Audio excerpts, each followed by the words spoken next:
अस्सलाम वालेकुम, सुबह बखैर, गुड मॉर्निंग। मैं अपने बहुत सारे शोज़ जो हैं वो रिलेशनशिप्स के नाम कर चुकी हूँ। मतलब ये नहीं मैं अपने रिलेशनशिप की बात कर रही हूँ, बट मैं बहुत सारे हमारे आसपास के जो इम्पॉर्टेंट रिलेशनशिप्स हैं उन पर कर चुकी हूँ।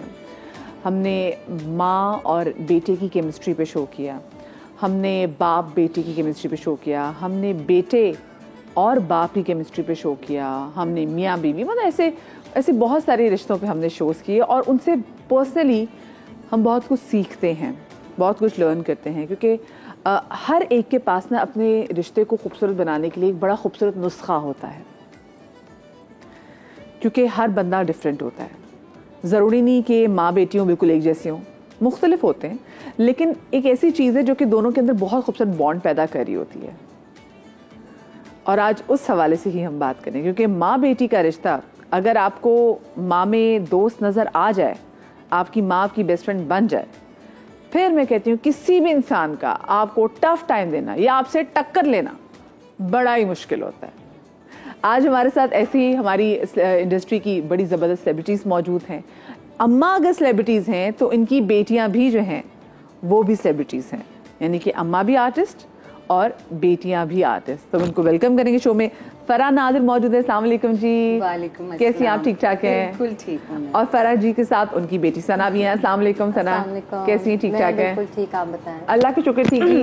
बीना सोलो हमारे साथ मौजूद है। अस्सलाम वालेकुम, कैसी हैं आप? वालेकुम अस्सलाम। ठीक ठाक, अल्लाह के शुक्र ठीक ठाक। और साथ में उनकी बेटी हरीम भी यहाँ पर हमारे साथ मौजूद है। जी हरीम कैसी है? I'm fine। हरीम हमारे साथ आज दूसरी बार जो है जी बिल्कुल शो में मौजूद है। लास्ट टाइम भी हरीम आई थी तो बहुत मजा आया था। She is very full of life.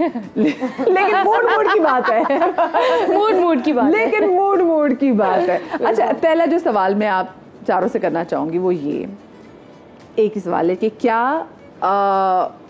आपकी बेटी के साथ कितनी दोस्ती है और क्या वाकई ही माँ और बेटी के दरमियान दोस्ती हो सकती है? बिल्कुल हो सकती है, कैसे नहीं हो सकती है। अगर माँ बेटी के दरमियान दोस्ती है तो मैं कहती हूँ कि आई थिंक फिर दोस्त की नहीं ज़रूरत होती, क्योंकि माँ बेटी की अलग बॉन्डिंग होती है, अब अलग वो होता है। नहीं, दोस्त भी ज़रूरी होते हैं। बाज़ दफ़ा ऐसी बातें होती हैं जो माँ से शेयर नहीं की जा सकती हैं, लेकिन आप अपने बच्चों को इतना कंफर्ट दे दें कि वो बातें भी आपसे शेयर कर लें। आई थिंक मेरे नज़दीक तो मेरी बेटी मुझसे एक एक बात शेयर करती है। अच्छा, और आपकी बेटी भी एकलौती, आपकी एक ही बेटी एकलौती, और बीना जी की भी एक ही बेटी है। तो फिर वो ना सारे अरमान फिर होते हैं कि एक ही बेटी पे निकलने होते हैं। जब ये पैदा भी होती हैं तो फिर सारी चुटकियां, क्लिप, सब चीजें सबसे ज्यादा बेटियों को ही सजाया जाता है। सारी सीना पुरोना है ना, डिजाइन। लड़कों के लिए क्या ऑप्शन है आप बताएं? कोई ऑप्शन क्या वो लेकर जाके कहीं भी शॉपिंग के लिए जाएंगे तो सबसे पहले हरीम। कुछ भी मैं अपने लिए ले रही हूँ तो सबसे पहले जो चीज़ मुझे अच्छी लगेगी मैं अपनी बाद में लूंगी, सबसे पहले हरीम की लूंगी।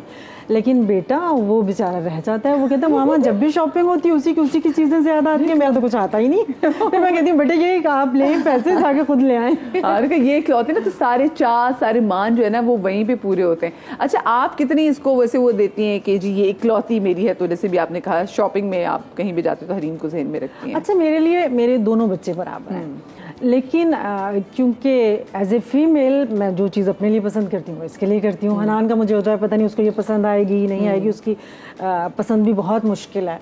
वो खुद भी लेने जाता है तो पूरा दिन लगता है तो एक चीज़ लेता है। तो हरीम को ये है कि मुझे पता है जो मुझे पसंद है वो हरीम को है और जो हरीम को पसंद है वो मुझे पसंद है, तो इसलिए मुझे मुश्किल नहीं होता। फराह जी आप भी बिल्कुल ऐसे ही करती हैं? हाँ, दरअसल मैं बेटों की भी जो शॉपिंग मैंने यही करती है, सनाई भाइयों की भी करती है और मेरी भी सना करती है शॉपिंग, क्योंकि आप लोगों को टाइम नहीं मिलता होगा ना वैसे भी, क्योंकि इतने लंबे आपके वर्किंग आवर्स होते हैं। हाँ, लेकिन नहीं, हमारी पूरे जो घर में चॉइस सबसे ज़्यादा अच्छी सना की है। तो वो नेचुरली भाई भी जो है ना सारे कहते हैं कि मामा सना से कहें, सना लेकर आए बस। तो ये सारी जिम्मेदारी सना की होती है। अच्छा, मुझे आप लोग ये बताएं, आप दोनों माएँ तो ऑलरेडी फील्ड में मौजूद थी, जब आपकी अपनी बच्चियों ने इस ख्वाहिश का इजहार किया, जब सना ने कहा कि जी मैंने इस फील्ड में आना है, सना से अम्मा का क्या रिएक्शन था? मुझे बहुत पहले आना था लेकिन मम्मा ने मना कर दिया उस वक्त, क्योंकि मैं उस वक्त बीबीए कर रही थी। तो उन्होंने मुझे कहा कि बेटा पहले डिग्री करो और फिर काम करना। मम्मा हमेशा से अगेंस्ट थी। मम्मा अभी भी कोई ज़्यादा खुश नहीं लगती मुझे क्योंकि वो कहती है शादी करो घर जाओ। वो मुझे बहुत सालों से कह रही बेटा शादी करो और घर जाओ। टिपिकल अम्मी वाली होती है ना। टिपिकल अम्मी। और मैं कहती हूँ मम्मा मतलब आप काम करें, कहती ज़रूरी तो नहीं है कि मैं करूँ तो आप भी करो, करना है ठीक है हाँ कर लो। मैंने कहा मम्मा खुश हो जाए, हाँ सही है ठीक है। तो बस उनका ये कॉन्सेप्ट था। तो उन्होंने कहा कि देखो पहले फोकस पढ़ाई पे करनी है, फोकस पढ़ाई है, पढ़ाई हो गई फिर जो करना है करो। तो फिर जब फाइनली मेरा BBA हुआ, मैं मम्मा के पास गई, मैंने कहा मम्मा मैं कर लूँ? कहती हाँ अब कर लो। फिर मैंने शुरू बहुत लेट किया, 2 साल पहले मैंने स्टार्ट किया है। तो सब मुझसे यही पूछते हैं मतलब आपा इतने टाइम से इंडस्ट्री में थी, आप अब क्यों आई हैं? तो मैंने कहा इजाजत नहीं मिली। कहते ऐसा भी होता है? कहते ऐसा भी होता है कि इजाजत मैंने कहा नहीं। अब मेरा ये है कि शादी हो जाएगी, मैंने कहा बस आप तुम जाओ। अच्छा इतनी जल्दी इनको है कि बस मैं शादी करना है? अच्छा 2 माओं को होता है कि बस शादी उनकी फर्स्ट प्रायोरिटी होती है कि बेटी की बस शादी हो जाए। वो नम्मा मैं पता है कि एक्चुअल में जो माए मोस्टली सिंगल होती है ना, उनका ये होता है कि बेटी से फारिग हो जाए, बेटे खैर है वो तो अल्लाह का शुक्र है। वो अब ये है कि बस खैर से ये भी माशाल्लाह जाने वाली है जल्दी, बहुत जल्दी है। कब है जनाब, कब बजने वाली है वेडिंग बेल्स? दिसंबर। तो ये तो दिसंबर खड़ी। कपड़े हो गए आपकी शादी की? पहले मुझे बताएं। वो तो आम के साथ हो रहे होते हैं। वो आखिरी दिन तक। लेकिन बताएं ब्राइडल आपका डन हो गया? सब डन हो गया, बस ट्रायल वगैरह है और काम के साथ साथ ये चीजें चल रही हैं। अच्छा तो क्या देखा आपने अपने होने वाले दामाद में? पहले मुझे ये तो बताएं। ये सबसे बड़ी बात है कि वो बहुत प्यारा बच्चा है, नेचर वाइज बहुत प्यारा है और उसको बहुत सालों से भी मैं जान रही हूँ। और सबसे बड़ी बात है उनकी फैमिली बहुत अच्छी। देखे ना, कहते हैं ना लड़की के साथ उसकी माँ को देखना चाहिए जी। लड़के के साथ उसकी फैमिली को देखना चाहिए। सिर्फ एक आपका लड़के से गुजारा नहीं होता है, लड़की ने तो जाके रहना होता है ना। तो आपको अपनी फैमिली, इसकी सास इतनी प्यारी माशाल्लाह, इसका ससुर इतना प्यारा। तो ये जो प्यारी फैमिली है सना, ये अरेंज है या फिर ये लव है? यहाँ बताना है या वहाँ? जो बताना है सच बताना है। दोनों। अम्मी मान गई थी आराम से? अम्मी आराम से मान गई थी। अच्छा वही दोस्ती वाली बात कि हर चीज हमेशा से शेयर की, डे 1 से की, एंड में आके नहीं बताया। तो जो डे 1 से चीजें थी जिस तरह मैं लेके जा रही थी, तो मम्मा को कॉन्फिडेंस में रखा हुआ था मैंने कि ये ना हो कि एंड टाइम पे बोलूं तो मम्मा बोले कौन है, कहाँ से आया, क्या है, क्यों है। तो शी न्यू। और फिर जब मिलवाया तो उनको बहुत पसंद आया। तो लव प्लस अरेंज होगी? No it's love. लेकिन मेरी अम्मा को जब पसंद आएगी तो इतना। अच्छा जो लोग देखने वाले हैं उनको मैं चाहूंगी कि आप क्या मशवरा देना चाहेंगी कि आप जब लड़की की शादी करें तो 3 कौन सी अहम चीजें जो आपको देखनी चाहिए वैसे लड़के में? सबसे पहले आपने ये देखना है कि लड़का जो है ना मेहनती होना चाहिए। मैं ये नहीं कहती हूँ कि आप बहुत वेल ऑफ हो, जो हो, कुछ नहीं। अगर वो मेहनती है और अभी उसके पास एक फटपटी भी है ना, वो मुझे पता है कि आगे चल के वो ऑडी भी खरीद सकता है। और जो अगर घर में बैठा और उसके पास ऑडी है या मर्सिडीज है जो भी है, तो वो कुछ दिन बाद वो भी नहीं रहेगी। काम वो काम। ये लड़का जो मैंने देखा मेहनती, फिर उसके बाद फैमिली बैकग्राउंड देखा, फैमिली बहुत माशाल्लाह, अल्लाह नजरे बद से बचाए, टच फुट, फैमिली बहुत अच्छी है, हंसमुख से लोग हैं बिल्कुल। 2 लड़के हैं और दादी है, सास ससुर है, बस सारा वक्त हमारी बेटी हमारी। मैंने कहा आप मेरे जिगर का टुकड़ा लेके जा रहे हैं, कहेंगे वो भी हमारे जिगर का टुकड़ा है, इंशाल्लाह वैसे ही इंशाल्लाह रहेगी। तो और तीसरी क्या चीज बताना चाहेंगी जो लोग देख रहे हैं उनको? देखे ना, लड़का मेहनती हो, फैमिली अच्छी हो, और तीसरी कदरदान हो, कदर करने वाले लोग हों, और लड़का केयरिंग हो। जब ये चीजें होंगी ना तो मेरा ख्याल है जिंदगी आसान है बहुत। बीना जी आप क्या समझती हो, क्योंकि आपकी भी इकलौती, जब आपने इसकी जब करनी है शादी तो आप 3 कौन सी चीजें जो देखेंगी, तलाश करेंगी? सबसे पहले तो मैं अभी ये चाहती हूँ कि ये अपना करियर बनाए, स्टेबल हो, अपने पाँव पे खड़ी हो, देन शादी के बारे में सोचे। और जब ये सोचेगी तो अगर इसकी अपनी पसंद होगी तो हमें कोई प्रॉब्लम नहीं। लेकिन मैं ये देखूँगी कि ऑफ कोर्स जो फराज जी ने कहा कि लड़का मेहनती होना चाहिए, सिंसियरिटी होनी चाहिए, लॉयल्टी होनी चाहिए कि अपनी फैमिली के साथ कितना लॉयल है। अगर वो अपनी फैमिली के साथ लॉयल है तो वो मेरी बेटी के साथ भी लॉयल है। और फैमिली बैकग्राउंड मैटर करता है, बहुत मैटर करता है। फैमिली बैकग्राउंड अच्छा है, लड़का चाहे बहुत ज़्यादा स्टेबल नहीं भी है तो वक्त के साथ साथ हो जाएगा, लेकिन अगर फैमिली बैकग्राउंड नहीं है तो वो वैल्यूज़ नहीं होंगी। वैल्यूज़ होना बहुत ज़रूरी है।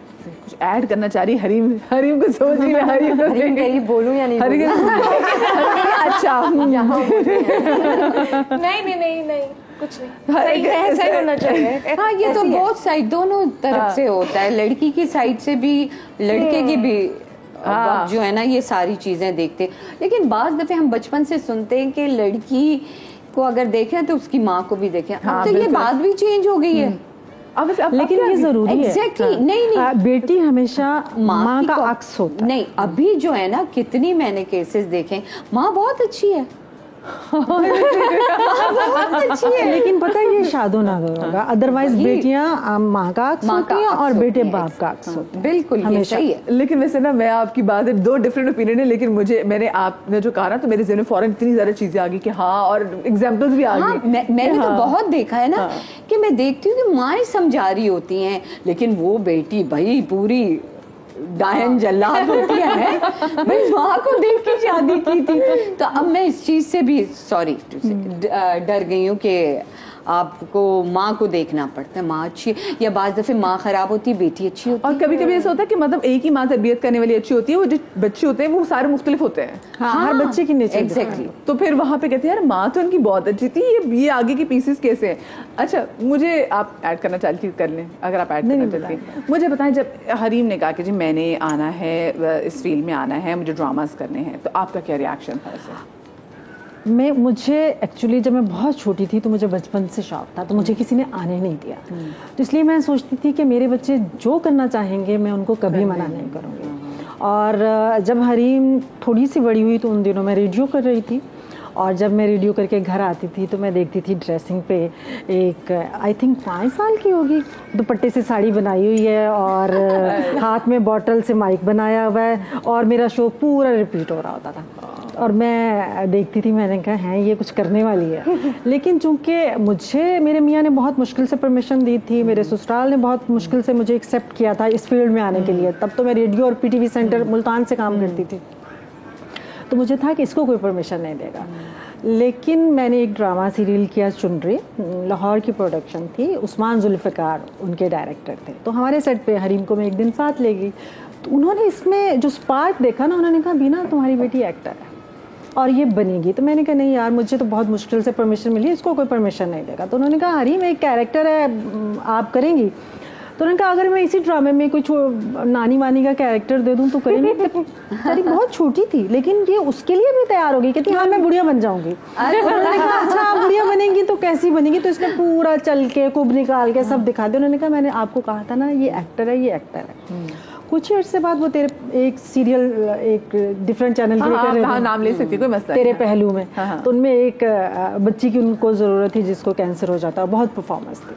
तो उन्होंने हमें लाहौर मुल्तान से बुलाया, फ़ोन किया, तो मैंने कहा कर लें बात की। तो मैंने कहा ऐसे ही कह रही है। तो इसने तो उनसे वार्डरोब भी डिस्कस कर ली, सब कुछ डिस्कस कर लिया। पहली बार जा रही है काम करने, कपड़े कैसे पहने हैं, क्या करना है, सब कुछ कर करा के पापा को कहती पापा मैंने डिसाइड कर लिया। और पापा यूँ देख रहे हैं, और तब ये 5 साल की होगी। और उसके बाद हम जब ट्रैवल 5 साल की, और उसमें मैंने वार्डरोब डिसाइड किया। अच्छा वो देखो कुब निकाल के कैसे चली। हरी मुझे दिखाना बात मैं आपको दिखाऊंगी। और जब हम लाहौर जा रहे थे तो हम मियाँ बीवी रास्ते में गाड़ी में बात करते हुए जा रहे थे, हमने कहा इसने ओवर कॉन्फिडेंस होके ये सब कर लिया है, अब वहाँ जाके ये हमारी नाक कटवाए पता नहीं क्या होने वाला है। लेकिन जब वहाँ गई, इसने पहला सीन किया, मैं और इसके पापा हम तो दंग रह गए कि ये एक्टिंग करती कहाँ थी, कौन सा स्कूल लगाने एक्टिंग सीख रही थी। तो बस वो जो आपके अंदर की जो सारी थी ना इसके थ्रू निकली। तो फिर हमने कभी इसको मना नहीं किया, लेकिन ये था कि आप पहले स्टडी कंप्लीट करो। फिर इसने 5-6 सीरियल किए बहुत अच्छे अच्छे, और उसके बाद बहुत काम की ऑफर हुई इसको, लेकिन हमने फिर इसको परमिशन दी, नहीं बेटे पहले आप पढ़ेंगी फिर उसके बाद काम करेंगे। फिर मैं काम के सिलसिले में हम लोग कराची शिफ्ट हो गए। कराची आने के बाद इसने बीच में 1-2 सीरियल किए, लेकिन फिर वही के पढ़ाई। लेकिन अब लास्ट ईयर से इसने कहा नहीं अब तो मैं करूँगी और कौन सी उम्र होगी काम करने की। अब कितनी पढ़ाई कर ली कि आपने लगता है कि बस अब मैं एक्टिंग करूँगी? अच्छा, पढ़ाई का मुझे कभी भी कोई खास शौक नहीं था। मेरे अंदर जिसको कहते हैं ना कीड़ा एक्टिंग वाला, हमेशा से वो था कि मुझे बड़े होके करनी एक्टिंग करनी। तो पढ़ाई में मेरा कभी कोई खास इंटरेस्ट नहीं था। तो वो चल रही है, बीच में कहीं लटक रही है। हमने जितना किया इसीलिए इसको एक्टिंग से दूर रखा कि ये इतना भी नहीं कर सकेगी। लेकिन जब आपके अंदर हो ना तो फिर आप रोक नहीं सकते, फिर आप नहीं रोक सकते, आप नहीं रोक सकते। और एक्टिंग आप सीख भी नहीं सकते, एग्जैक्टली ये आपके अंदर होती है। या एक्टर होता है या नहीं होता। एक्टर आप बना नहीं सकते, आप रिफाइन कर सकते हैं किसी इंसान को और आप उसको अच्छा एक्टर बना सकते हैं, बट जिसमें एक्टर नहीं है उसको एक्टिंग नहीं सिखा सकते। एक्टिंग ही नहीं। अच्छा, और आप तो मेजॉरिटी आजकल तो सॉरी अच्छा सुनिए, एक्चुअली हर इंसान का दिल चाहता है कि वो एक्टर बन जाए, वो टीवी पे आए, उसको फेम मिले, वो लोग एडमायर समझते करें, हैं। लेकिन वो ये नहीं समझते कि हम एक्टर नहीं हैं। हर इंसान हर काम के लिए नहीं बना। आप होस्ट हैं तो मैं हो सकता है मैं अच्छी होस्ट ना हूँ, मैं एक्टर हूँ, आप अच्छी एक्टर हो सकता है ना हो। इसलिए हर काम हर इंसान नहीं कर सकता। जिसका काम दर्जी का काम दर्जी करेगा, लोहार का काम लोहार करेगा। अब जैसे आपने बोला कि फारिग तो क्या वाकई इतने अच्छे लोग सामने नहीं आ रहे थे? नहीं आ रहे, एग्जैक्टली। आप लोग खुद देख रहे हैं, क्योंकि हमारे यहाँ जो सबसे बड़ा ब्लेंडर है ना, वो हमारे यहाँ लॉबी सिस्टम बन गया। लॉबी भी, और जिसकी थोड़ी सी शक्ल अच्छी है वो कहते हैं बस, हाँ। और जो लॉबी सिस्टम हो जाता है ना, तो वो भाई एक डायरेक्टर है, इसके साथ इजी है, इसके साथ इजी है। आप हर प्ले में यही शक्लें नजर आती हैं मेजॉरिटी। आप देख लो कि भाई उसको कास्ट कर लो, आप दूसरे के लिए कह के आप मर जाओ। नहीं भाई, मैं तो इसमें इजी हूँ। बाकी चैनल्स में बड़े बड़े आर्टिस्ट होते होंगे। अब जैसे सना के लिए कहते हैं, सना आपकी अम्मी अच्छी है ना एक्टर, तो वो मैंने कहा नहीं, मैंने इसको नहीं सिखाया, और उसको बचपन में बिल्कुल शौक नहीं था। इसको एक मैंने सीरियल के लिए बुलाया, यकीन करो ये सोफे पे यूं बैठी, जबकि मैंने इसके साथ काम किया। ये बहुत अच्छा ना, कुछ करो एक्टिंग। दिल नहीं चाह रहा, कल टेस्ट है। अच्छा, दिल नहीं चाह रहा होगा वो और बात है, बट नहीं, स्कूल से आई थी, सुबह की उठी थी और उन्होंने सेट पे बुला लिया था, और मैंने कहा कि इनको मुझे दोबारा ना बुलाना पड़े, कि अगर मैं कुछ कर लूँ तो मैं बैठी रही। फिर मैं बहुत रोई, फिर उन्होंने मुझे घर भेज दिया, डायरेक्टर ने भी बोला इसको घर भेज दो। फिर उसके बाद मैंने फिर इसके बाद इसने एक सीरियल किया था, जिसके बाद उसका नैन मनियार का, इसमें ये मेड बनी थी, वो जो एक कोई रियल स्टोरी थी जिसमें बच्ची को मार देते हैं, जला देते हैं ना, या इस तरीके से जलाते हैं, इस तरीके से जला, टॉर्चर वो किया था इसने। फिर वो उसकी पक्की एक्टिंग थी। उस वक्त ये 10-12 साल की थी, बस ये एक किया था। फिर उसके बाद मैंने कहा नहीं, क्योंकि इसके टेस्ट हो रहे थे, ये किताब लेके यूं पढ़ रही थी। मैंने कहा नहीं, मैं अब नहीं कराऊंगी इससे काम, क्योंकि इसकी पढ़ाई हो रहा था। तो बस फिर उसके बाद इसका रुक गया, फिर बाद में ये अच्छा, हमारे बच्चे का ये हाल है कि चाहे जितना थका होता था स्कूल से, जितना थका हुआ है, लेकिन एक्टिंग चार्ज क्योंकि उसका इंटरेस्ट था ना, पढ़ाई में था ना, क्योंकि भी आई है, स्कूल से आई है। मुझे तो ये था कि कल छुट्टी करने का बहाना मिल गया ना, शूट पे गई हूँ, सारा दिन थक गई, कल छुट्टी हो जाएगी। और चार्ज, एक्टिंग का नाम ले लो और ये चार्ज। अच्छा, आप लोग स्कूल में बच्चे पूछते थे कि हाँ क्या, क्योंकि सबको पता तो था कि अम्माएं तो आपकी आर्टिस्ट है, तो बच्चे वो फैंसी करते थे कि अच्छा शूट पे गई हो कभी? अच्छा, मेरे साथ एक दफ़ा स्कूल में ये इनकाउंटर हुआ था। हमारे एक कोई कैंपेन था, पता नहीं कोई डोनेशन, उस वक्त आज से कोई 15 साल पहले ना इस तरह की शॉर्ट फिल्म्स बनती थी, उसमें एक्टर्स ही होते थे बड़े बड़े, जो इस तरह की चीज़ों में एक शॉर्ट फिल्म में आते थे। तो हमारे स्कूल में वो लोग आए, ठीक है। अब उसमें नीलम भी थी, मम्मा भी थी, ये वो हाँ, नया मम्मा का स्टार्ट हुआ था उस वक्त। अब हम बैठे हुए ऑडिटोरियम में, और जैसे ही वो प्ले हुआ तो पेरेंट्स टीचर मीटिंग में तो मम्मा आती थी, ये वो, तो सबने मम्मा को देखा हुआ भी था, तो मम्मा आ गई उस पर अचानक से ना। तो सबने पलट के मेरी तरफ देखा, वो ये तुम्हारी मम्मा है ना? तो मैं इतनी शर्मिंदा हुई उस वक्त, मैं छोटी थी और मुझे सारी अटेंशन मिल गई अचानक से।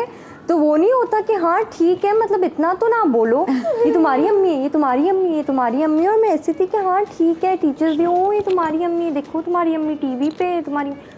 तो अजीब अजीब से बच्चे, लेकिन मैं नहीं खेलती, वही ना अजीब से रिएक्शंस थे। तो मैं फिर मैं घर गई और मैं मम्मा से बहुत लड़ी। हाँ, मैंने कहा मम्मा मैं बहुत एम्बैरेस हुई हूँ स्कूल में कि वो सारी बच्चियाँ पलट के कह रही थी कि तुम्हारी अम्मी है टीवी पे और ये वो, हमारी अम्मी तो टीवी पे नहीं आती। तो उस तरह करके बच्चों ने मुझे बोला गया था कि देखो तुम्हारी। चले मैं इस बात को कंटिन्यू करती हूँ, लेकिन वाकई देखिए बच्चों का कैसे प्रेशर है कि वो एक बच्ची कितने अपसेट होगी। छोटी सी ब्रेक ले, ब्रेक के बाद मिलते हैं।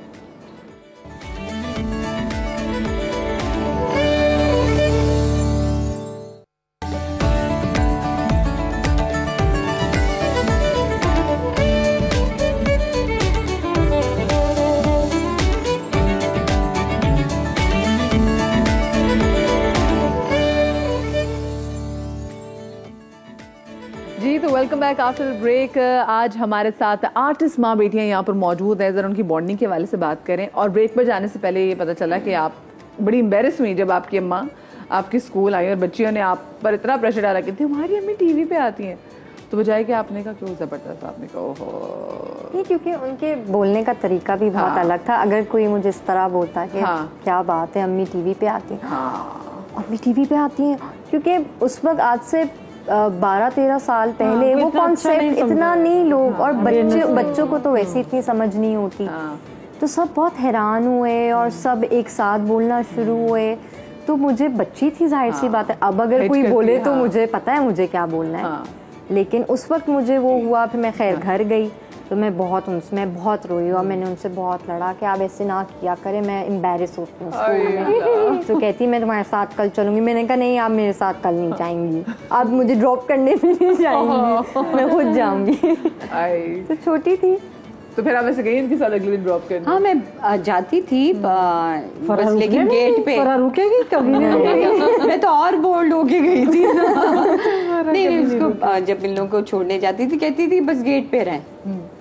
फिर जब पेरेंट टीचर मीटिंग उसमें तो जाना पड़ा। फिर उसमें टीचर्स बड़ी इम्प्रेस होती थी, वो खुश होती थी, वो इंतजार करती होगी ना। अक्सर पूछती होंगी अच्छा बताएं इस ड्रामे में आगे एंडिंग क्या होगी। अच्छा ये जब आप हरीम को जब कभी स्कूल से लेने जाती थी आप, ये नहीं मुझे स्कूल और पिक एंड ड्रॉप हमारे अब्बा करते थे। अच्छा। लेकिन ऐसा एक एम्बैरेसिंग वाकया मेरे साथ भी हुआ है। मुझे कॉलेज नहीं स्कूल 9th क्लास में या 8th क्लास में मैंने बताया, तब बताना शुरू किया था कि हमारी अम्मा ड्रामों में आती है। उसने बोला कौन से ड्रामों में आती है? मेरी एक फ्रेंड थी, मैंने पिक्चर दिखाई, उसने पिक्चर देखी, अच्छा ये तुम्हारी अम्मा है? तो अमिताभ बच्चन मेरे दादा है। तो मैंने कहा ये मेरी तारीफ करके गई है कि बेइज्जती करके गई है? और मैं खड़ी सोचती रही। फिर उसके बाद मैंने कभी किसी को नहीं बताया मेरी अम्मा ड्रामों में। एक्चुअली उन्होंने यकीन नहीं किया कि ये इनकी अम्मा टीवी में। हाँ तो इतनी बुरी बेइज्जती छोड़ रही है ना। हाँ तो ये ऐसे कहते हैं जैसे मेरे बेटों ने कभी लगा ली ना, छोटे बेटे ने, वो तो सब मैसेज करके पूछते हैं मोहम्मद ये तुम्हारी अम्मी है? कहेंगे नहीं मैं फिर किसके साथ खिंचवाऊंगा? नहीं यार नहीं अम्मी नहीं है। मेरी नंद का बच्चा अपने स्कूल में उसने किसी को बताया, लास्ट ईयर की बात है, कि ये हमारी ना मामी है। उसने कहा यार इतनी नहीं छोड़ा करो। और मामी कहाँ से आ गई है? अब मैं आपको ना ब्रेक में मुझ पे एक बड़ा इंकशाफ है, वो ये कि माँ बेटियां तो ये बैठी हुई है, लेकिन जो असल में जो सोल कहती है ना माँ बेटियां, तो वो अलग से सिस्टम है। क्रॉस, ये क्रॉस है, क्योंकि इन दोनों की पर्सनालिटी ड्रामा से भी साथ काम करी तो इन दोनों की पर्सनालिटी मैच करती है। और जनाब सना और फरज इनकी पर्सनालिटी है वो जो मैच करती है। अच्छा हरीम का ये है कि जिस तरह का रंग होता है उसमें रंग जाती है। जब ये मेरे साथ होती है तो बिल्कुल जैसे मैं होंगी ये वैसे ही होगी। अगर ये जैसे फरा जी बहुत हंसमुख हैं, मजाक करती हैं, तो ये उनकी कंपनी को भी इंजॉय करेगी, ये चुप नहीं रह सकती। अच्छा नहीं मैं नहीं, अगर सना सोबर है बहुत ज्यादा, मैं सॉरी गहरी सोबर है, गहरी सोबर है, तो मैं नहीं इतनी हो सकती हूँ। क्योंकि अगर थोड़ी देर में बैठूँ ना तो मुझे घबराहट शुरू हो जाती है कि मैं इतनी खामोश क्यों हूँ। अच्छा हम लोग थोड़ी देर चुप रहे तो हमें अच्छा लगता है, हमें लगता है हम अपना फील कर रहे हैं। भाई गलत हो गया भाई। नहीं तो दो सोबर लोग कितने बोरिंग होंगे ना। क्यों हरी? क्यों? बहुत। मुझे लगता है कि कुछ टाइम हर किसी का हर दिन में आता है वो टाइम जब उसको अपनी स्पेस या अपना वो वो चाहिए टाइम होती है। लेना होता है। लेकिन कुछ लोग होते हैं इस तरह की एनर्जी होती हाँ, है full आपके time charge around, रहते जो कि बहुत अच्छी बात है। मुझे बहुत अच्छा लगता है ऐसे लोगों के साथ कि मुझे कम बोलना पड़े और आप मेरा काम कर दो। बहुत दफ़ा सेट पे भी और फैमिली गैदरिंग्स में भी ऐसा होता है कि जब आपका दिल नहीं चाह रहा होता है, लेकिन आप ऐसे इंसान के साथ बैठते हो जो आपको पता है कि आपको बोलने की ज़रूरत नहीं पड़ेगी और आप आराम से वहाँ बैठे रहो। क्योंकि बहुत दफ़ा होता है आप चुप होते हो, अगला भी चुप होता है, तो आप लोग कमरे में बैठे हुए होते हो और सोच रहे होते हो कि अच्छा मैं या लोग जिन्नी आ जाए। क्या बात कर रहे हैं। लेकिन मैं उठ जाए। मैं अपना कंफर्ट जोन देखती हूँ। Exactly. आपने 4-5 दिन इकट्ठे काम किया, आपको लगा कि हाँ इससे मैं बात कर सकती हूँ, ये मेरे लेवल पे आके बात कर लेगा, मुझे अंडरस्टैंड करेगा, तो देन मैं बात करती हूँ, अदरवाइज मैं खामोश रहती हूँ। हाँ, नहीं, मुझे कोई समझ नहीं आता तो मैं खामोश। मैं पहले दिन ही सेट पे सबको और अगर ही कुछ बना समझ आता है तो फिर बहुत बातें होती हैं। बहुत बातें मैं जब पहले दिन मिले थे, जब हम तो शुरू में पहले दिन ही मेरी और फरा जी की ऐसी दोस्ती हो गई थी। अच्छा, तो फरा जी यहाँ पे कह रही है अंदर मेकअप रूम में फरा फरा क्या से बात करो। ये हम उम्र से यही है। और मैं इसको कहती हूँ क्योंकि बीना मेरी बहुत अच्छी दोस्त है, मैं कहती हूँ खाला कह दे, फरा आपा कह दे। नहीं भाई फरा, मैंने कहा क्योंकि पूरा दिन सहेलियां बनी रहती हैं तो वो फरा ही होगी। अच्छा, माशाल्लाह से आप इतनी फुल ऑफ लाइफ हैं। फरा जी, अभी मुझे अब बहुत से लोग जो हैं, मतलब मुझ समेत बहुत सारे लोगों को नहीं पता था कि ये एक बहुत ही एक टफ लाइफ के फेज से गुजर के आई हैं अभी रिसेंटली, बल्कि अभी भी इसको फाइट कर रही हैं और बहुत से लोगों को पता नहीं है। और क्योंकि ये इतना हंसती मुस्कुराती हैं, she is so full of energy कि कोई ये यकीन ही नहीं कर सकता कि फरा जी को अभी रिसेंटली स्टेज 3 कैंसर जो है वो डायग्नोस हुआ था। सो वो जो रेवलेशन थी वो आपको कब पता चला कि मुझे कैंसर है? और आप जैसे बंदा जो कितना हंसता खेलता और उसको पता चले कि ओह, और आप सिंगल मदर, आपके हस्बैंड की डेथ हो गई है, how hard was it for you? नहीं, जिस दिन मुझे पता लगा, मैंने बच्चों में हलचल देख ली क्योंकि मेरे टेस्ट हो रहे थे, ये हो रहे थे, तो जब मेरे बच्चे ज़्यादा वॉक करने लगे ना, तो फिर नेचुरली मैं सोचती, तो मैं बेड पे लेट के सोची थी कि बच्चों कोई गड़बड़ है। तो फिर एक दिन उसी रात ये लोग आके बैठे कि मम्मा एक बात करनी है। मैंने कहा हाँ, क्या हुआ है मुझे? तो इन्होंने बताया कि मम्मा आपको कैंसर डायग्नोस हुआ। मैंने कहा ओके। मैंने कहा किधर का? कहेंगे किडनी का। ओके ठीक है, कल जाते हैं डॉक्टर। हाँ, क्योंकि सीटी स्कैन की रिपोर्ट पहले आ गई थी, तो हमने जब रिपोर्ट्स बाहर भेजी तो जो साइज था ट्यूमर का वो 5 सेंटीमीटर से ऊपर था, जो कि कैंसरस होता है। तो आइडिया तो रात में ही हो गया था, तो हमने कहा कि कल डॉक्टर बताएगा, उससे बेहतर है हम सब साथ मिलकर बैठ के उनको एक हिंट दे दें कि उनके लिए शॉकिंग ना हो, अगर कुछ भी हो तो हम संभाल लें वहाँ पे। तो जब हमने उनको बताया, मेरा छोटा भाई उस वक्त लाहौर क्रिकेट खेलने जा रहा था, तो मैंने अली भाई, मेरा बड़ा भाई जो है अली भाई, मैंने उनको बोला कि उसको बोले मत जाए, क्योंकि कल हम जा रहे हैं, रिपोर्ट्स आ गई हैं, ये वो। तो मैंने कहा मम्मा से बात करते हैं। हमने मम्मा से बात की, मामा ने कहा हाँ खैर हो गई, क्या हो गया, कल डॉक्टर के पास चलते हैं और सब ठीक हो जाएगा। मैंने कहा मम्मा जाओ, जाने दो। जाने दो, अच्छा, जो उसका करियर है, कहते हैं जो सिंगल मदर होती है ना वो स्ट्रांग हो जाती है, वो कहते हैं उसका करियर है, उसने बच्चों को हंसते मैंने खेलते कहा देखना। उसका कैरियर है, जाए वो जाए, उसको नहीं बताना, वो बताएगा तो वो रुक जाएगा, वो रुक जाएगा तो मैं परेशान होंगी। वो डिस्टर्ब होंगे क्योंकि वो छोटा, तो छोटे बच्चे ज़रा अटैच वो बहुत और है। वो लाहौर चला गया उस दिन, जिस दिन हमें शाम में जाना था।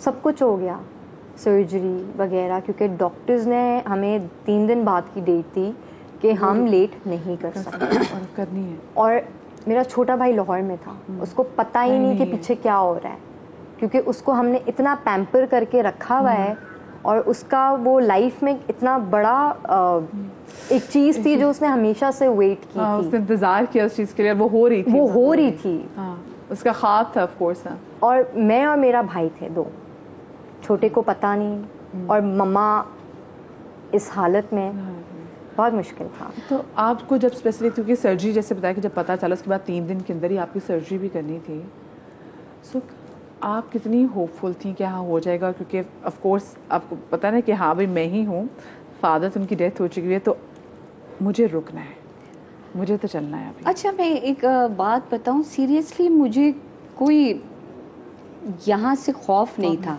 शायद उसका हाथ था, क्या था आई डोंट नो। मुझे जिसको कहते हैं ना इतना सा खौफ नहीं। मैं ऑपरेशन थिएटर पे लेटी हुई, डॉक्टर मुझे कह रहे हैं ओके, मैं हंस रही थी, तो ये सब समझे कि मैं डिनाइल मेरे भतीजे भतीजियाँ वो। अच्छा इस चीज़ में कैंसर में आपकी फैमिली भी बहुत मैटर बहुत करती है। हाँ, सफ़र भी बहुत करती, मैटर भी बहुत करती है। आपकी फैमिली का सपोर्ट उसका तो हो तो उसके बगैर नहीं हो सकते। मेरे बच्चे, मेरे भाई, मेरे भाभियाँ और मेरे सारे भतीजे, मैं जिसको कहते हैं ना एक मेरी वो बनी हुई थी माशाल्लाह दीवार। मुझे ये था कि अगर मुझे कुछ होता भी है ना, मुझे पता था इतना कि मेरे तीनों बच्चे माशाल्लाह अब बड़े हो गए हैं, संभाल लेंगे मेरे फैमिली वाले, इनको कुछ नहीं। हाँ अगर छोटे होते ना बहुत, तब मुझे डर लगता। तो अभी ये लोग बड़े थे, मुझे कुछ भी नहीं था, और मुझे था कि मेरे जो पीछे लोग हैं ना वो इन तीनों को संभाल लेंगे। और वाकई में जब मेरा ऑपरेशन हुआ है तो मेरी भाभी, मेरे भाई, मेरे भतीजे, ये इन बच्चों को मेरे छोटा वाला तो कब आया था, तीसरे दिन आया था जब आप आईसीयू में होश में आ गई। जब तो आप बेटे को तब बताया, छोटे वाले को? उसको तब बताया। अच्छा इन लोगों पे वो रात बड़ी भारी थी जिस रात मेरे ऑपरेशन हुआ है, मेरे सारे चीज़ें लगी हुई थी। तो 8 घंटे की सर्जरी, 8 घंटे की सर्जरी, जो कि 10 घंटे हो गए थे, और हम वेट कर रहे थे, और हम बार बार पूछ रहे थे कि फरहा नादिर आई, उन्होंने कहा नहीं। फिर वो जो 8 जुम्मे वाला दिन था, जुम्मे की नमाज हो गई, लोग नमाज पढ़ने चले गए, मैं 8 घंटे बाहर, मैं और मेरा भाई इंतज़ार कर रहे थे कि अब आएंगी। अजीब सा मंज़र था क्योंकि वहाँ बहुत ऑपरेशन हो रहे थे और डेड बॉडीज़ जा रही थी, और मैं बार बार बस देख रही थी और मैं पूछ रही थी फरहा नादिर, नहीं अभी तक कोई कॉल नहीं आई ऊपर से। मैंने कहा डॉक्टर ने 6 घंटा कहा था, 8 घंटे हो गए, फिर 2 घंटे और एक्सीड हो गए। हाय मैं इसको बात को कंटिन्यू करूँगी, मुझे ब्रेक लेनी है, ब्रेक है, छोटी सी ब्रेक के बाद मिलते हैं, कहीं मत जाइएगा।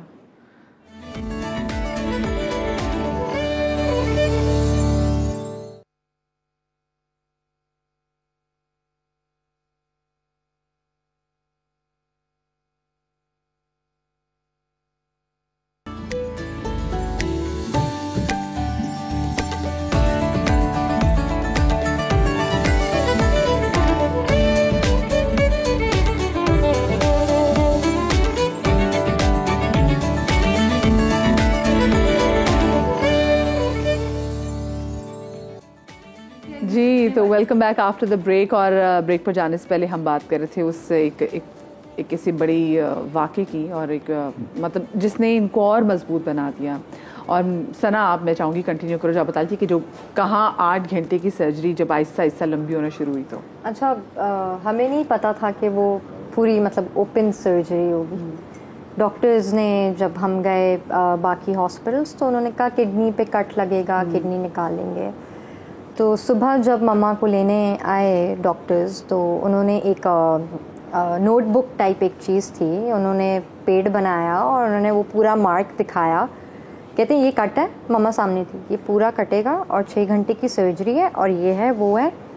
और मैं मम्मा को देख रही हूँ, मम्मा मुझे देख रही है। मैंने कहा अच्छा, तो कहते हैं हाँ, क्योंकि मम्मा के लंग्स के नीचे भी 2 लिम्फ नोड्स थे जो सीटी स्कैन में आए थे। तो किडनी में ट्यूमर था ही था, तो डॉक्टर्स को लगा कि शायद ये भी कैंसरस हो, तो ये रिमूव करना होगा, उसके लिए हम छोटा नहीं कर सकते कट। तो उन्होंने, क्योंकि जो कैंसर होता है वो बहुत रिबेलियस होता है, अगर जैसे आप इंसान का गिरबान पकड़ते हो और वो हलचल मचाना शुरू कर देता है, वो रिटेलिएट करता है फौरन। कैंसर को आप इतने से कट में से रिमूव नहीं कर सकते। आपको बेरी पिकिंग लिम्फ नोड्स भी होते हैं, आपको आराम से चीज़ें हटा के निकालना होता है, क्योंकि वो फौरन आप उसको टच करोगे वो स्प्रेड होगा। तो डॉक्टर्स ने हमें सुबह एक्सप्लेन किया कि हमें तो ओपन सर्जरी करनी होगी और हमें तो और भी चेक करना। अब जो उन्होंने देखा सीटी स्कैन में, उनको पता। खैर मम्मा को लेके चले गए, वो सुबह 7 बजे। उन्होंने कहा 6 घंटे की सर्जरी है। मैंने कहा ठीक है। मैं और मेरे भाई नीचे बैठे हुए हॉस्पिटल में, 6 घंटे हो गए, कुछ नहीं पता। तो 7 घंटे हो गए। उस वक्त जुम्मे का दिन था, जुम्मे की नमाज हो गई, 1 बज गया, 1:15 बज गया, सुबह 7 बजे की मम्मा गई नहीं। तो मैं गई, मैंने कहा कि फरहा नादिर कुछ पता चला? कहते नहीं, हमें ऊपर से अभी तक कॉल नहीं आई, अब वेट करें। मैंने कहा 6 घंटे थे, 7 घंटे हो गए। अब वो एक मिनट गुजारना मुश्किल हो गया था, क्योंकि बहुत सारी बॉडीज़ जा रही थी सामने से और एक पैनिक मचा हुआ था। और मैं बार बार पूछ रही थी वहाँ जाके, वो भी चिढ़ रहे थे और मैं सब कह रहे हैं आप घर जाएं, आप यहाँ क्या कर रही हैं, अभी बहुत टाइम है। मैंने कहा मैं घर कैसे जा सकती हूँ, मेरी माँ ऑपरेशन थिएटर में है। हाँ मेरा तो भतीजा आया, उसका सब आए, मतलब पूरी फैमिली हमारी आई और सब ने हमें बोला कि थोड़ा चलो ये वो। मैंने कहा मैं नहीं जा सकती। मैं तो बस ये थी कि एक दफ़ा मुझे डॉक्टर मिल जाए और मुझे डॉक्टर बोले कि हाँ ऑपरेशन हो गया। 8 घंटे हो गए, जुम्मे की नमाज ख़त्म। उसके साथ वो भतीजे के साथ गार्ड आया। हाँ, उसका सुनो क्या किया उसने। गार्ड आया तो उन्होंने कहा कि वो बता नहीं रहे थे मम्मा का कि क्या है, किधर है, कुछ भी 8 घंटे से मम्मा का नहीं पता। तो खैर वो गार्ड लेके, उन्होंने गार्ड को बोला और वो ऑपरेशन थिएटर ऊपर पहुंच गए, बूट्स वगैरह पहन के। वहाँ पे वो जो बंदा था कहते हैं आप यहाँ, कहते हैं वो फरहा नादिर आप लोग बता ही नहीं रही है। वो कहते हैं आप ऑपरेशन थिएटर में बूट्स पहन के कैसे आ सकते, जाए आप नीचे। कहते बस यही था कि वो ऑपरेशन थिएटर से मम्मा को स्ट्रेचर से बाहर निकाल के बोलते हैं ये ले सर, ये आ गई आपकी हम इतने परेशान थे कि कोई बता नहीं रहा, क्योंकि SIUT में था, कोई प्राइवेट हॉस्पिटल नहीं था, कोई रूल्स और रेगुलेशंस नहीं थे। वो हर किसी को एक तरह ट्रीट कर रहे थे, वो आपके सवाल का जवाब नहीं दे रहे थे, क्योंकि सब अपना काम कर रहे थे उस वक्त। पेशेंट्स आ रहे हैं, जा रहे हैं, ये वो। तो अब वो गार्ड था, उसको बोला प्लीज जाके देख लो। अब हमें नहीं पता था कि वो ऑपरेशन थिएटर के अंदर इतना लिफ्ट गया और गन के ऊपर और कह रहा है फरहा नादिर का है। सी बात है ये। बट लेकिन मेरे ख्याल से ऑपरेशन के बाद फिर आपको पता था कि फिर क्योंकि आपकी कीमो भी हुई है, तो कीमो में तो सबसे बड़ा खौफ होता है आपके बाल चले जाएंगे। और एक आर्टिस्ट के लिए मतलब उसको अपनी हर चीज़ से बड़ा प्यार होता है ना, प्यार होता है। तो जब आपको कि अच्छा मेरी कीमो भी होनी है, तो आप उससे डरी थी? नहीं, मैं हाँ कीमो वाहिद था जिससे मैं डरी थी। और इसलिए कि वो इन्होंने बच्चों ने कहा कि वो सबसे ज़्यादा जो वो आप उस पर सर्च करते हैं ना, वो सबसे ख़तरनाक है, उस पर सर्च ही नहीं करना चाहिए, वहाँ पे तो ऐसी ऐसी बातें होती हैं। हाँ। तो उसने कहा कि नहीं मम्मा, किडनी पे अफेक्ट करता है, आपके सारे लंग्स सारे जो होते हैं ना, लंग्स पे, लिवर पे, ये सब आपका पॉजिटिव नेगेटिव सारे जो सेल्स हैं वो मार देते हैं। जबकि पॉजिटिव जो है 48 आवर्स के बाद आपका दोबारा हो जाता है। लेकिन मेरे बाल यहाँ तक थे, तो इससे सबसे पहले कीमो से पहले उसने कहा कि मम्मा बाल शॉर्ट करा ले। वो मेरे लिए था, मुझे अपने बाल बहुत प्यारे थे ना। हालांकि बाल बहुत मेरे हसीन बाल जिसको कहते हैं ना, हैवी बाल। तो वो कट करवा के इसने यहाँ तक कराया कि मम्मा गिरे ना। इसमें बहुत अच्छी लग रही है।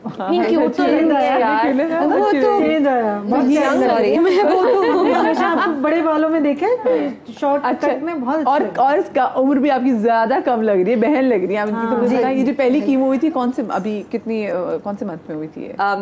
मेरी अभी तो महीना भी खत्म है, जुलाई में स्टार्ट हुई थी और सितंबर में खत्म हुई। अच्छा, तो ये भी आपकी अभी हाँ मैं कीमो से पहले खत्म हुई। अब वो जो 3rd स्टेज है ना रेडिएशन का, वो अब एंड ऑफ दिस मंथ, हाँ जो एंड ऑफ अक्टूबर स्टार्टेड 25 से 10। तो बहुत सारी दुआएं, जितने लोग भी देख रहे हैं उनकी दुआएं आपके साथ हैं। फिर ये रेडिएशन कितने अर्से चलेंगी? 1.5 मंथ। 1.5 मंथ। चले, अल्लाह पाक आपको जो है बीमारी करबला के सदके में आपको लंबी जिंदगी दे, आपको लंबी जिंदगी दे, अपने बच्चों की आप खुशियाँ देखें। बट ऑफ कोर्स ये कैंसर एक ऐसा वर्ड है कि मतलब हम सुनते हैं ना, और अच्छा इससे आप पता है कि एक उससे जीत सकते हैं, एक तो अपने अल्लाह का साथ, पंजतन पाक का साथ, सब ये होना चाहिए। और सबसे ज्यादा आप यहाँ से स्ट्रॉन्ग विल पावर। मैं बीच में अगर कभी होती थी कि मैं कहती हूँ अल्लाह सलामत रखे, बेटियां सबकी होती, सबकी सांझी होती, लेकिन मैं कहती हूँ कि मेरी जैसी बेटी मैं कहती हूँ हाथ उठा के दुआ करती हूँ कि अल्लाह सबको ऐसी बेटी दे। ये इसने अपने इतने बड़े बड़े प्रोजेक्ट छोड़े इन 4-5 महीने में, ये हिली नहीं है, मेरे बेड के पाईती सोती है ये अभी भी, और हर थोड़ी देर बाद मुझे चेक करती है यूं करके हर थोड़ी देर बाद कहती है मम्मा 15 मिनट हो गए आपने करवट नहीं ली। मैंने कहा बेटा थकी हुई हूं भाई, छोड़ दे, ले लूंगी करवट। ये ऐसी पैनिकी है। कहाँ है आप खाया? अच्छा अब मैं एंड में जो है ना, एंड वाली कीमो मेरे लिए बड़ी तकलीफ दे हो गई थी, मुझे नौजिया और बहुत शदीद हो गया था। तो इसकी कोई एक वेब सीरीज थी, उसको मैंने जिद करके कहा कि जाओ 3 दिन। ये 3 दिन गई है, मैं 3 दिन बेड से नहीं उठी। बेटे तो काम करते हैं ना बेचारे, रात को आके मम्मा ये खा लें वो खा लें, नहीं ये ये जबरदस्ती उठाती थी, मुझे मूवी ले जाती थी, वहां मैं पॉपकॉर्न शौक से खाती, मूवी शौक से नहीं देखती, लेकिन पॉपकॉर्न ये मुझे पॉपकॉर्न यानी हर वो चीज खिलाती थी। मैं तो फ्रिज भी खोलती हूँ ना तो मुझे लगता है कि मैं सब वो कर दे। मुझे अपना वो दौर याद आ जाता है जब ये लोग थे होने वाले थे। फिर ये सोचती कि मामा सोच ले कि आप फिर उस दौर में आ गए। लेकिन देखें कितनी हाई, लेकिन देखिए ये विल पावर ये ना कि अब इनकी रेडिएशन होनी है और यहाँ पर बैठी हैं, फिर ये प्रोजेक्ट्स भी कर रही हैं और मुझे लगता है आपकी स्ट्रेंथ है आपके बच्चे होते हैं, कुछ भी हो जाए आपके बच्चे आपके साथ हैं। बच्चे और तो फैमिली आपकी दोनों, आपकी स्ट्रेंथ आपकी फैमिली, आपकी पूरी फैमिली और बच्चे, ये आप हर चीज से फाइट करते हैं। हर चीज। बीना जी आपकी लाइफ में कोई ऐसा इंसिडेंट कि जिसमें आपको लगा हो कि बड़ी आप हिम्मत हार गई हो लेकिन इन्होंने आपको हिम्मत दी हो? अच्छा, मैं जिंदगी में उतार चढ़ाव आते हैं, मैं कभी हिम्मत नहीं हारी हूँ, मैं बहुत स्ट्रांग हूँ। लेकिन बीच में लास्ट 2 इयर्स कुछ हेल्थ को लेकर कुछ इस तरह के इशू हुए कि जिससे मैंने अपने आप को आइसोलेट कर लिया। काम कर रही थी बट मैं कहीं आती नहीं थी, मैं शॉपिंग पे नहीं जाती थी, मैं डिनर करने नहीं जाती थी, मैं होटलिंग नहीं करती थी, मैं ज़्यादा म्यूज़िक नहीं सुनती थी, टीवी नहीं देखती थी, बस चुप रहती थी। उसमें हरीम ने बहुत साथ दिया। हरीम मुझे खाने पे लेके जाती थी, हरीम मुझे शॉपिंग कराती थी, हरीम मुझे मूवी दिखाती होगी नहीं, पिछले 2 साल में खुश नहीं हुई तो डिप्रेशन, तो ये मुझे लेके जाती है। तो उस सारी चीज से निकालने में हरीम। अच्छा, और उस टाइम पे मम्मा इतनी बीमार हो गई थी कि मम्मा को पता भी नहीं, मम्मा क्योंकि मैं अकेली नहीं सोती, मुझे डर लगता था ना कभी कभी, तो मम्मा मेरे रूम में था सोफा कम बेड, उस पर लेटी थी और मैं मम्मा लेटी होती थी पूरी रात सो रही होती, तो मैं मम्मा के पेट पे ऐसे हाथ रख के देखती थी, हिल रहा है हिल रहा है पूरी रात। और मेरी जैसे आँख खुलती थी तो मैं इसको देखती थी, मैंने कहा हरीम सोई नहीं हूँ, सो जाओ ना। तो ये मुझे नींद के यूं झोंके आ रहे, मुझे यूं देख रही होती थी। मैंने कहा ऐसे क्या देख रही हो? तो ये मुझे बताती नहीं थी कि मैं और कहीं परेशान ना हो जाऊं। तो लेकिन ये बस मैं जाग रही हूँ, लेकिन बच्चों को खौफ होता है कि हमारी माँ को कुछ हो तो नहीं रहा। और उस वक्त उनकी इस कंडीशन का सिर्फ मुझे पता था, सिर्फ मुझे पता था और किसी को पता भी नहीं था। सो बीना जी क्या आपको क्या डायग्नोस हुआ था कि जो आप बीमार? मुझे कुछ डायग्नोस नहीं हुआ था, कुछ नहीं हुआ था। एक्चुअली मुझ पे किसी ने काला जादू कर दिया था, तो जिसकी वजह से मैं बहुत प्रॉब्लम में रही कोई 5 years। तो बीच में कभी मैं बहुत ठीक भी हो जाती थी, कभी फिर उसी प्रॉब्लम में आ जाती थी। तो करते करते फिर अल्लाह की ज़ात बहुत बड़ी है। शुरू में तो ज़ाहिर है बच्चे भी परेशान हो जाते थे कि ये क्या हो गया, लेकिन आहिस्ता आहिस्ता हम सब स्ट्रॉन्ग हो गए। तो फिर मैं इतनी स्ट्रॉन्ग हो गई कि फिर मैंने कहा या तुम नहीं या हम नहीं। तो फिर क्या था, पूरी रात में इबादत करती थी, पूरा दिन कान में मेरे सूरत बकरा चल रही है, सूरत रहमान चल रही है, मैं एक्टिंग भी साथ साथ कर रही हूँ। किसी को नहीं पता मेरे अंदर क्या चल रहा है, मेरी क्या कंडीशन है, मैंने किसी को जाहिर नहीं होने दिया। फेसबुक में मैं डेली अपनी हंसती मुस्कुराती पिक्चर लगाती थी। टिकटॉक तो खैर नहीं, कोई भी वीडियो अच्छी सी बना के अपनी फेसबुक पे लगा देती थी। मैं अपने आप को सहारा देती थी कि मैं खुश हूँ, मैं ठीक हूँ, मुझे कोई प्रॉब्लम नहीं है। जिन्होंने मुझे इस प्रॉब्लम में डाला, मैं उनको दिखाना चाहती थी कि मुझे कोई प्रॉब्लम नहीं है, मैं हिम्मत नहीं हारी, मुझे कोई फ़र्क नहीं पड़ा। बट मैं प्रॉब्लम में थी, लेकिन उसको मैंने फाइट किया सिर्फ अल्लाह को लेके कि ऐ मेरे खुदा, एक तू है और एक मैं हूँ। जो मेरी ये कंडीशन है, बज़ाहिर मैं ठीक हूँ, लेकिन मुझे पता है कि मेरे अंदर क्या चल रहा है क्या नहीं। वो मेरे बच्चों को पता था या सिर्फ मुझे पता। तो ये तो एक ऐसी चीज़ है कि आपको पता, आपको कोई बीमारी, आप उसकी मेडिसिन लो, इलाज करवाओ, सर्जरी करवाओ, so you know the way. लेकिन इसमें तो आपको तो आप तमाम तो डॉक्टर के पास भी होली होंगी? नहीं, मुझे नहीं, मैं बहुत हेल्दी लाइफ जी हूँ, मुझे कभी कोई बीमारी नहीं है, अल्हम्दुलिल्लाह, शुक्र अल्हम्दुलिल्लाह। तो मेरा शुरू से ही मेरा रुझान ज़्यादा है तसव्वुफ़ की तरफ, तो मुझे चीज़ों का खुद से थोड़ा बहुत पता चलना शुरू हो जाता है। लेकिन जब मुझे पता चला तो मैं इबादत करती थी, तो मैं रात को सोती थी तो मुझे ख्वाब आ जाते थे कि अब ये हो रहा है, अब ये हो रहा है, तो नेक्स्ट डे वही होता था, वही कहानी रिपीट होती थी जो रात को मैंने ख्वाब में देखी होती थी। तो फिर जब आप पे मुश्किल आती है तो अल्लाह आपके लिए फरिश्ता नुमा इंसान भेजता है। तो कुछ मेरी फिर ज़िंदगी में ऐसे इंसान भी आए जिनको मैंने आज तक उनकी शक्ल भी नहीं देखी, बस टेलीफोनिकली बात हुई, उन्होंने मेरी बहुत मदद की। और दूसरा ये कि मैं फिर अल्लाह से कनेक्शन मेरा बहुत मजबूत हो गया। मैं रात को सोते वक्त जहाँ से तस्बीह शुरू करती थी, सुबह उठती थी, आँख खुलती थी तो वो तस्बीह वहीं से शुरू होती थी। एक दिन का मैं रात का वाक़या सुनाती हूँ। सब सो रहे हैं, मैं भी सो रही हूँ, और मुझे लगा कि मेरी बॉडी में पूरी में गैस गैस गैस, और मेरी यहाँ पे सांस आ चुकी है और बंद होने वाली है, और मैं इतनी स्टिफ हो चुकी थी कि मैं हिल भी नहीं पा रही थी।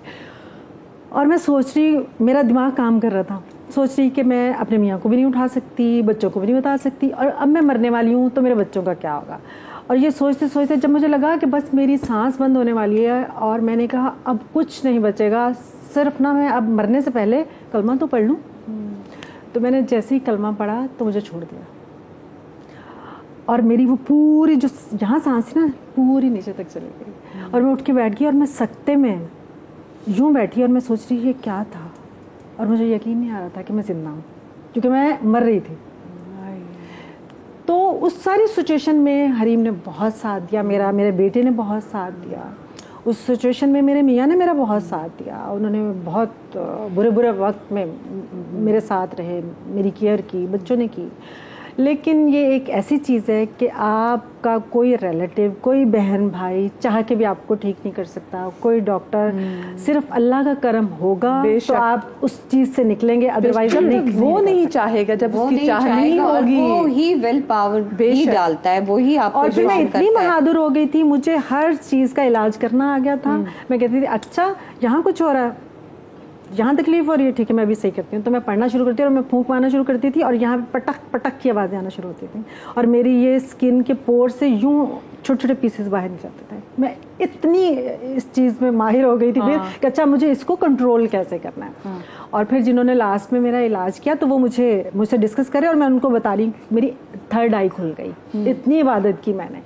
और उसके बाद वो मेरा जो इलाज कर रहे थे तो मैंने उनको बताया कि आपके साथ यहाँ ये बैठा, यहाँ ये बैठा, यहाँ ये बैठा, तो वो यूं रह गए, कहते हैं ये क्या है। कुछ टाइम में अपनी गद्दी खोलेंगे। सुनो ना बीना बीबी, आप इसके बाद मुझे बताएंगी कुछ, मैं आपके पास आना चाहती हूँ। उसके बाद उन्होंने मुझे कहा, मुझे बता दे कि बाकी हमारे पास तो नहीं बैठे, कुछ भी शादियाँ चाहिए थी, वो कह रही थी कि उन्होंने भी यहाँ पे कोई 3 महीना मॉर्निंग शो की थी, यहाँ पे कुछ है। मैंने उसके बाद उन्होंने मेरा फैमिली बैकग्राउंड आपके पीछे दुआएं उन्होंने मेरा फैमिली बैकग्राउंड पूछा, तो मैंने उन्हें बताया कि ये है, तो उन्होंने कहा आपको अल्लाह की खास रहमत है, आपने जो इतनी इबादत की, आपकी थर्ड आई खुल गई है, इसलिए आपको ये चीज़ें अब नज़र आती हैं। तो उन्होंने कहा कि मैं चाहता हूँ कि आप मेरी मुरीदी में आए, मैं आपको ये काम सिखाऊं, और जबकि मैं चाहती हूँ, क्योंकि जो मैंने तकलीफ काटी, मैं चाहती हूँ मैं लोगों की खिदमत कर सकूँ, उस तकलीफ से उनको निकाल सकूं। हर दूसरा बंदा इस मसले का शिकार है, क्योंकि ये इजी वे है, आप किसी का कुछ बिगाड़ नहीं सकते, किसी से बदला नहीं ले सकते, तो उस पर जादू कर दो, और जिस पे जादू होता है वो जानता है, और उसका खुदा जानता है कि उसकी क्या कंडीशन है। कैसे वाकई में जादू। सुनो तो अभी खुली हुई थर्ड आई। अच्छा क्योंकि मैं बेचारी जरा आगे बढ़ते हुए, क्योंकि वक्त भी मुख्तसर है, और जाते जाते मैं आप लोगों से एक गेम खेलती चलूं। हम लोगों ने आपकी बेटियों से ऑलरेडी इसके जवाब ले लिए हैं, अब ये देखते हैं कि आप उसके क्या जवाब देती हैं, ठीक है। अगर आपकी बर्थडे हो, मिजाज आशनाई जिसको कहते हैं, टाइम पे होता था, अगर आपकी बर्थडे हो तो ये आपके लिए क्या गिफ्ट जो है वो चूज करेंगी? आपकी बेटी आपके लिए क्या गिफ्ट चूज करेंगी? मेरे लिए परफ्यूम। आपके लिए परफ्यूम, सही है मेरे सही, बिल्कुल यही जवाब दिया। बताना नहीं है, आप पूछ रहे हैं मुझसे चीटिंग। क्या हरीम क्या आपको गिफ्ट देगी? क्या लगता है? ड्रेस देती है, ये ड्रेस देती है। जोड़ा लाती है मेरे लिए। हरीम ने लिखा है वो अपनी अम्मा को ज्वेलरी देती हैं। अगर कोई प्रोजेक्ट या लाइफ का कोई बड़ा डिसीजन लेना हो तो खुद से फैसला करेंगी या आपका मशवरा लेंगी, यानी कि सना या हरीम आप लोगों का मशवरा लेंगी उसमें? हाँ, सना मुझसे पूछती है।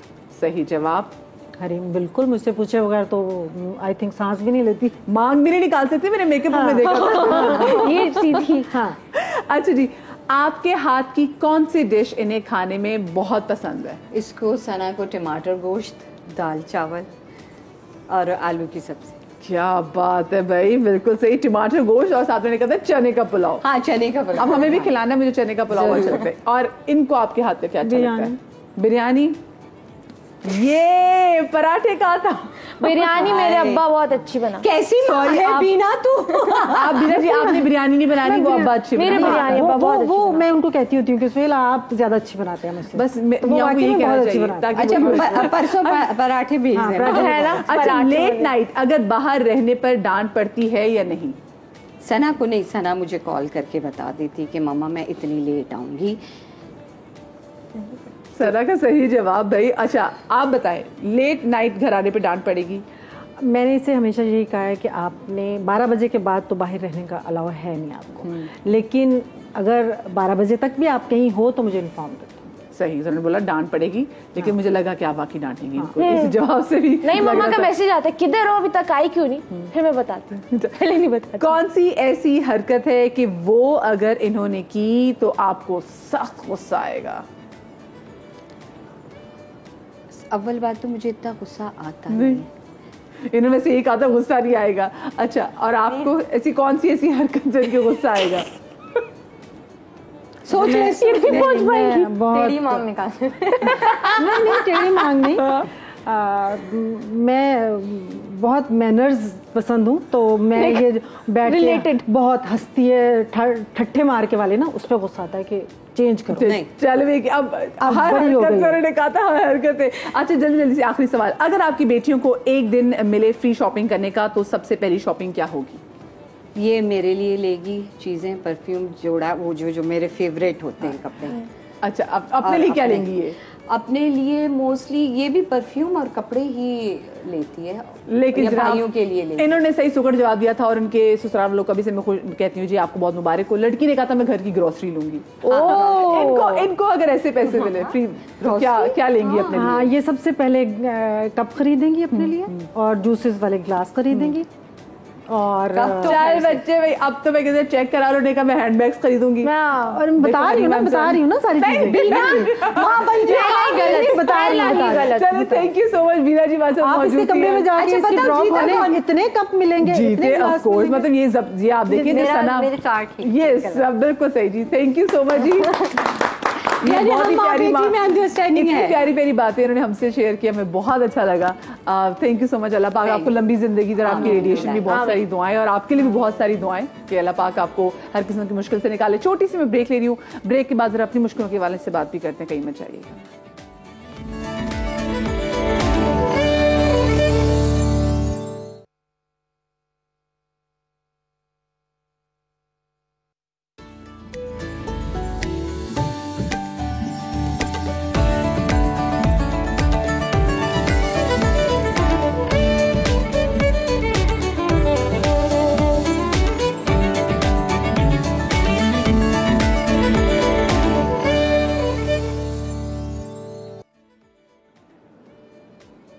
जी तो welcome back after the break. और ब्रेक पर जाने से पहले मैंने आपसे कहा था ना कि हम ब्रेक के बाद जरा अपने मसले मसाइल के हवाले से बात करेंगे, अपनी मुश्किलात के हवाले से बात करेंगे, क्योंकि देखें एक पर्टिकुलर लाइफस्टाइल होता है जो कि हम तमाम तो लोगों को मेंटेन करना चाहिए, और वो जो हम मेंटेन नहीं करते, बहुत सारी ज़िंदगी में से स्ट्रेसेस आते हैं, एग्जाइटी आती है, बहुत सारी ऐसी प्रॉब्लम्स आती हैं जो कि समहाउ उस वक्त तो ना चीख चीख के कह रहे हो, लेकिन वो हमारे जॉइंट्स वगैरह में कहीं ना कहीं जाके बैठ जाते हैं और फिर वो सामने आते हैं आफ्टर सम टाइम्स।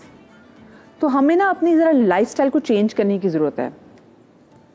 लाइफस्टाइल को चेंज भी करेंगे, थोड़ा फिटनेस के वाले से बात भी करेंगे। आज तो हमारे साथ मौजूद हैं यूके से डॉक्टर अम्माद अहमद साहब, जो कि consultant sports and exercise medicine है, मस्कुलोस्केलेटल डिजीज़ और फंक्शन रिहेबिलिटेशन, इन तमाम चीज़ों को देखते हैं।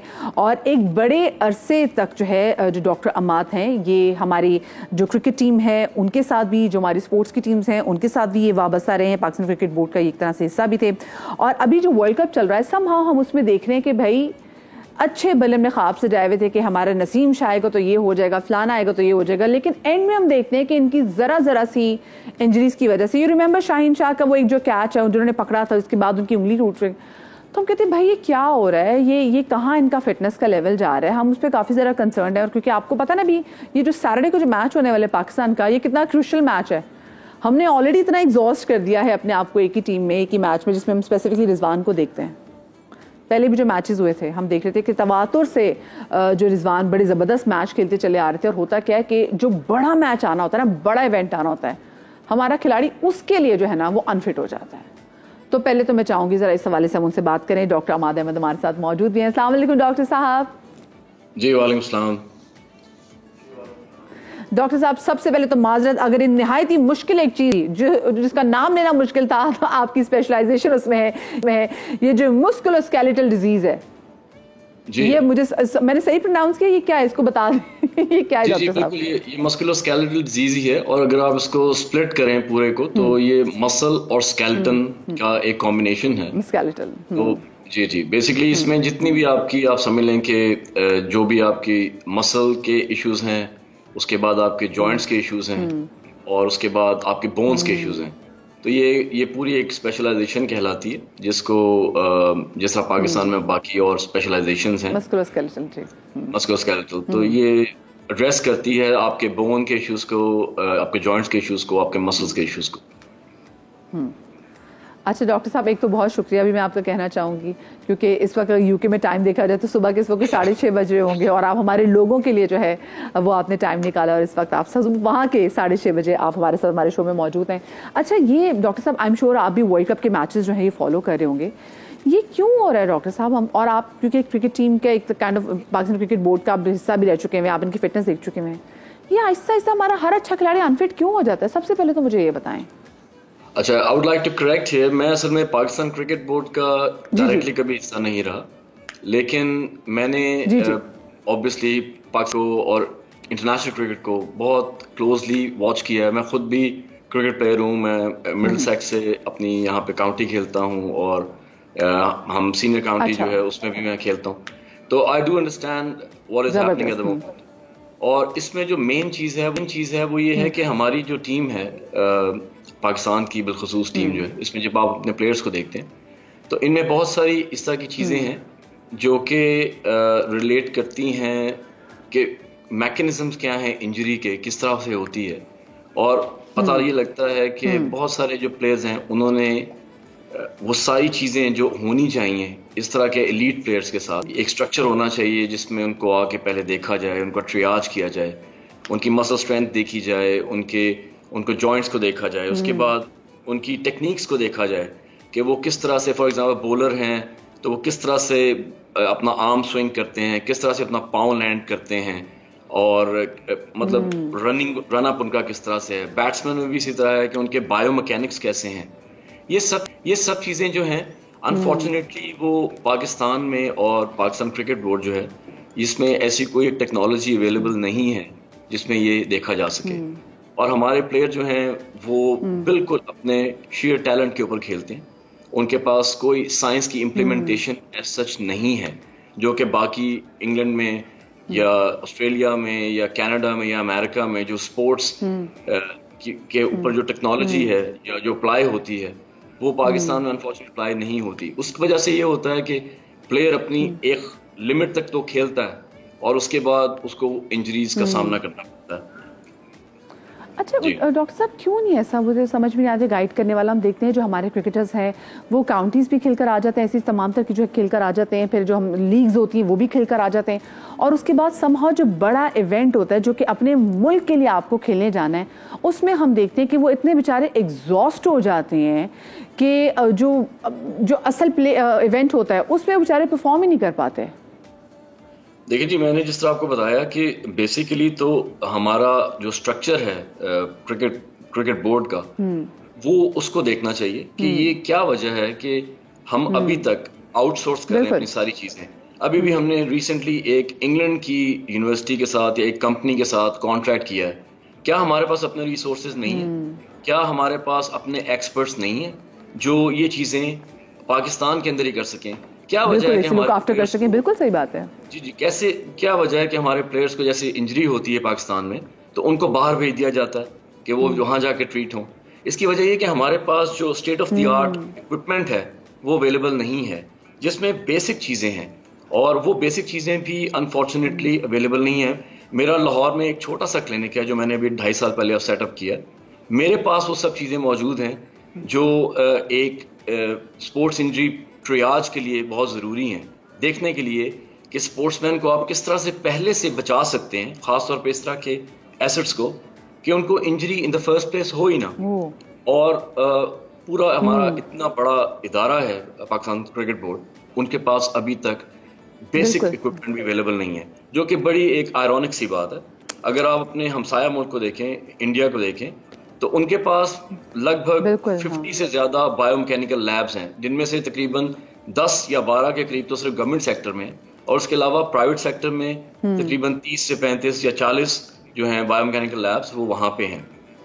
तो वो ये करते हैं कि वो अपने हर एथलीट को देखते हैं कि इनके एक्शन में, इनकी रनिंग में क्या डिफिशिएंसीज हैं, उन डिफिशिएंसीज को वो एड्रेस करते हैं। और पहले से वो देखते हैं कि इनको हमने अगर किसी बड़े टूर्नामेंट में भेजना है या किसी बड़े मैच में उन्होंने परफॉर्म करना है, तो क्या उसके लिए फिट हैं, क्या इनके जो परफॉर्मेंस इंडिकेटर्स हैं जिसमें उनकी स्पीड है, उनकी स्ट्रेंथ है, उनकी पावर है, इतने आपने सही पॉइंट्स रेज किए हैं आपने, बिल्कुल सही।